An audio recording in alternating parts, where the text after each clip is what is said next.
Rev up your engines!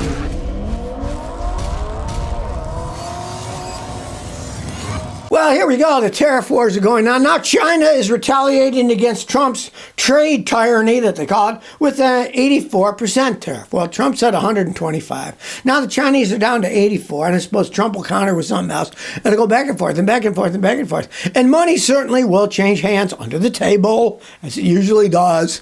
And things will probably just keep motoring down the line.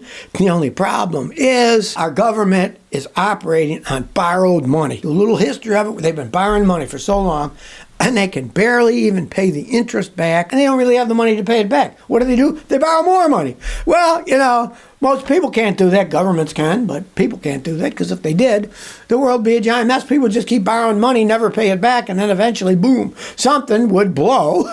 And we'd have to start all over from scratch. Babylonia, way back in history, governments actually forgave debts so many years. After all the debts were forgiven, they started up from scratch. Maybe we can learn from history and do something like that. And look at Canada. They've already started laying people off at the Stellantis plants that they have in Windsor, Ontario, because of the worries of it. I mean, this thing, it's a lot more complicated than people think it is. Simple things like a tariff isn't going to fix any problem. It's just a tax. And of course, governments love taxes. The Germans did it years ago. They were bringing these mid-sized trucks in the United States. They were built in Germany, but then they would not put the engines and transmissions in them, and they'd ship them over here, a truck, and then the engine and transmission separately. Then they'd put the engine and transmissions here, I believe it was, South Carolina someplace, but then they bypassed the tariff because they were assembled in the United States. There's so many gimmicks that these companies have. They're going to find a way to get around it. There's no if, ands, or buts. But basically what it comes down to, a tariff is just a tax on us. Somebody's going to pay it, and who's going to pay it? Us. But manufacturing things is a lot more complex than buying a property and sitting on it. Well, no surprise, the auto giant stocks are losing money because of the global tariffs that Trump is saying he's going to put on everything, right? We get cars in the United States from all over the place. Cars that are made here are made with parts from overseas or from Canada or Mexico. Look at it, a guy brought me a Ford the other day, and by law, it had a list of where the parts came from, 40% came from the United States, and 27% came from Mexico, 15% came from Canada, then other from overseas, right? So it scares them, the tariffs, so the stock prices are going down. It's only common sense that's going to happen. Okay, you may not realize this, but in 2023, over 1.3 million German cars were sold in the United States.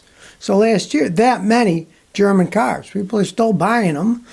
And I guess they don't listen to me. I got to tell you the truth. I don't have a single customer in the last 2 decades who ever bought a Volkswagen and bought another Volkswagen, right? So I tell people, don't buy them. They have problems. People don't particularly like them, right? But with all those cars they're selling over here, of course they're going to make their stock go down. The Germans, a lot of their cars are luxury cars, right? They used to sell a whole bunch of them to China. China's now the #1 auto market in the world, but no longer. The Chinese aren't buying German cars anymore either. Now in China, the main German car bought, of course, is Volkswagen. They cost less, right? They're having a heck of a time selling their luxury brands there now.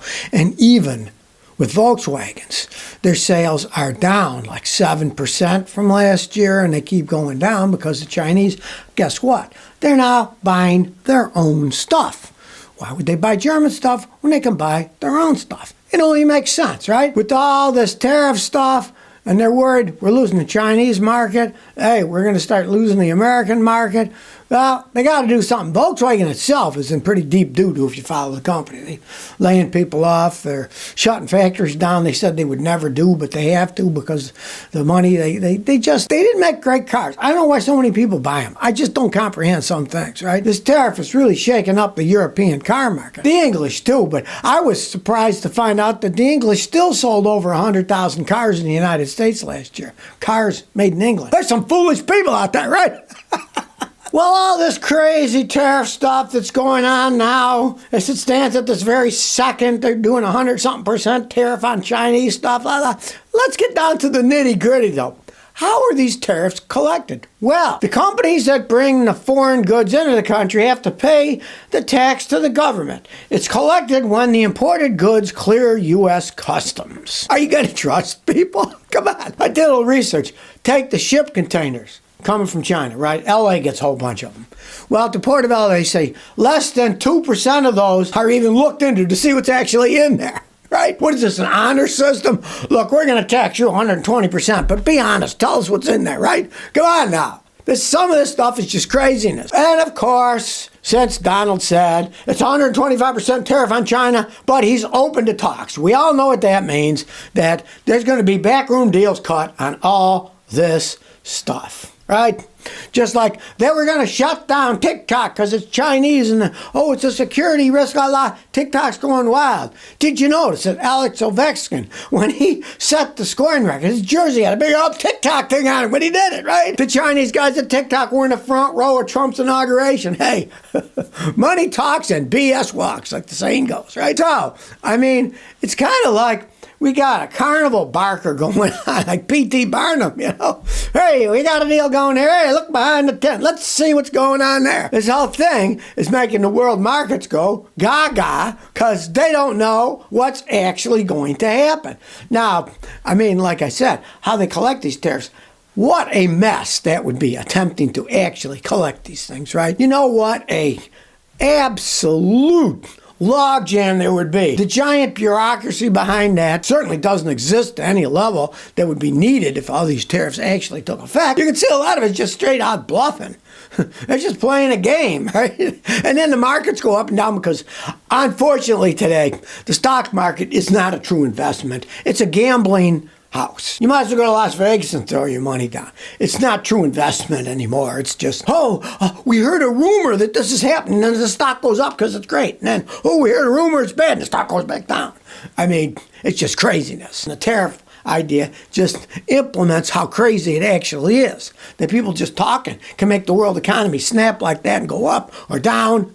Now, as of the recording to this, it's going back up again. It's just pure craziness. Because if you really think about it, what is a tariff? It is a tax. And one way or another, we, as the consumers, end up paying it, right? You either pay more for your goods. The company that's bringing it in has already paid the tariff because it's in the country, right?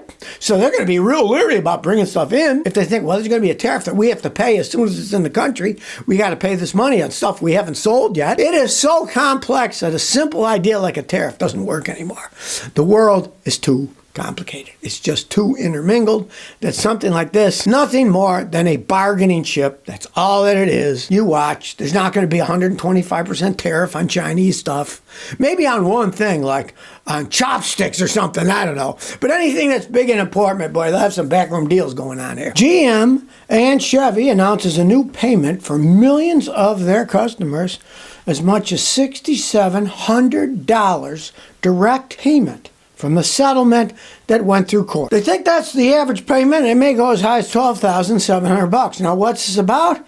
Well, guess what? It's about poor quality control. It turns out that they had defective fuel pump assembly, and things could come apart and destroy the fuel system and sometimes destroy the engine. Now, this affects Sierra Duramax models from 2011 to 2016. Which had the diesel engines. They built these things incorrectly. A lot of people had to fix it out of pocket. But here's what's disgusting about it. And this really makes me mad as can be. It's one of these, the lawyers got involved, class action suit, right? This only affects people who bought these diesel GM and Chevy trucks in California, Illinois, Iowa, Texas, New York, and Pennsylvania. Now, the same vehicles are sold everywhere else. But because it's lawyer and legalese, I guess the class action suit was only done by people in those states. So if you're in another state, you're SOL. It's the same stinking vehicle with the same problems, right? With the engines going out on them. But, oh no, you're in a state that they didn't get paid by lawyers to sue. So you got the same truck or the same problem, but you don't get any money unless you live in those states. There's something rotten in General Motors, right? And in our legal system as far as that's concerned. But if you own one of those, hey, check into it, see if you can get some money out of it. Now, basically, what it comes down to is if you spent money, you get the money back. They're not handing you out money. They're not handing it out, baby, saying, well, you got a bad truck, here's some money. No, you'd have to have it fixed and have proof, and then they'll reimburse you up to $12,700, they said. So, as usual, I'm sure the lawyers got paid to the wazoo for doing it, and we, the consumers, get screwed over as usual. Well, Trump has signed orders to boost coal production. Now, he's citing we need all this electricity from artificial intelligence to run the computers, right? So, it's a little bit of irony, right? We're using coal, big old coal, shovel that coal. I floated by one of the biggest ones in the United States a few weeks ago, and I was on the Cumberland River, and that thing uses like millions of pounds of coal every day. They don't talk about pounds, they talk about tons, right? But that's what it comes down to. They use billions of pounds every year. It's just crazy how much coal that they use. But they generate a lot of electricity. It's basically just a steam process. They use the coal to heat up, boil water, make steam generators. The nuke plants are the same thing, only they use nuke power to boil water, to make steam, to use steam generators. Steam generators still work quite well, you know? But Trump's saying, hey, we got to start getting more coal. Dig that coal. There's a lot of coal that's used to generate electricity. And Trump is saying, hey, we need more of it for artificial intelligence. We're going back into the hundreds of years ago where coal was basically fueling everything. They do pollute a lot. There's no arguing that. The interesting thing is a coal-fired plant puts out tons of radioactive stuff because it burns so hot, radioactive ash and stuff, where a nuke plant really doesn't, unless they blow up, and they rarely blow up, right? But the coal plants, they're actually pumping up radioactive stuff the whole time. Maybe we're doing a step into the past to go into the artificial intelligent future, hey? Who could see this one coming? Well, the stock market's up and down. Well, it just posted the third biggest gain in post-World War II history on Trump's about-face on the tariff, saying, oh, it's not going to be as bad for this certain area. You know, there's posturing going on here. Value your money. I don't advise sticking in the stock market because it's not really an investment anymore. This news, oh, he's got tariffs. Stocks go down. On this news, oh, he's not going to do those tariffs. Stock goes up. And what you don't understand is the big boys are making a fortune on this because as they're going down, they short them. People like say, oh, you lost all this money on the stock market. Now, you personally may lose the money, but the rich boys have just taken it out of your hands because they short that stock. And as the stock goes down, they're actually making a profit. The big boys made money when it went down.